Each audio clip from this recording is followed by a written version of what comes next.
Hi guys, this is Belle Channel 2018 and welcome back to my vlog. April 19 ang birthday ng anak ni Chris Aquino na si James Carlo Aquino Yap o mas kilala bilang si Bimby Aquino. Sa age na 17 ay nasa 6 na talampakan at 1 pulgada na ang taas ni Bim at magkasing tangkad na sila ni Kuya Joshua niya. Nasa kasalukuyan ay nandito sa Pilipinas. Madamdamin naman ang naging birthday message ni Chris para sa anak at in-post niya ito sa kanyang Instagram account. Inilagay niya ang mga larawang magkayakap sila na may mga balloons sa kanilang sala sa bahay sa Orange County sa California. Nagbalik tanaw din ng Queen of Social Media sa mga dinaanan at dinadaanan niyang pagsubok tungkol sa kalagayan ng kanyang kalusugan. Panimula sa caption ni Chris ay ang mga larawan nila ng anak. There's a lot I haven't shared with you about the current state of my health, primarily because my news has mostly been sad. Kwento niya, April 19, 2007, I gave birth to my living guardian angel.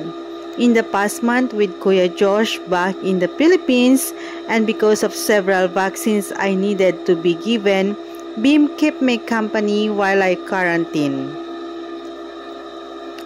Ayokong sirain ang dapat good vibes sa 17th birthday ni Bim. But I also know for all those praying for us, I owe you the truth. Padaanin lang natin please ang April 19. Mensahe pa niya, to Bim, I'm keeping the promise I made to you. September 28, 2018, when we first knew there was something scary about my sudden weight loss and my complete blood test result. I'm sorry for showing weakness yesterday when I cried non-stop because of my fear that I may not be around to be with you on your 18th birthday. It's my bad for not being grateful that against all odds, with 5 autoimmune conditions, 3 of them that are life-threatening, I failed to see the glass as being half full because you've matured so much and you're always ready to help my nurses, and I thought I know you're also fake. You still show calm and absolutely faith in God when my BP and heart rate reach scary high numbers.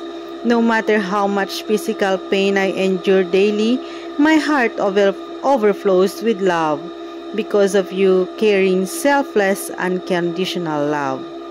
My one wish is for your character to remain strong, your values and integrity stay admirable, your respectful and polite manner unchanged, and your passion for learning will continue to inspire you to make the most of your education. I love you not only during my lifetime on yours but definitely for eternity. You're my greatest achievement because of your capacity to love. This early, you've embraced your responsibility to take care of your kuya, and since you were 11 years old, you've been so protective of me. Love doesn't die. My please, remember that. Happy birthday to the love of my life. Ang sabi pa ni Chris. Maraming netizens ang bumati naman kay Bim at sa mama niya na sana gumaling na nga sa lalo pang madaling panahon. Thanks guys for watching and God bless everyone.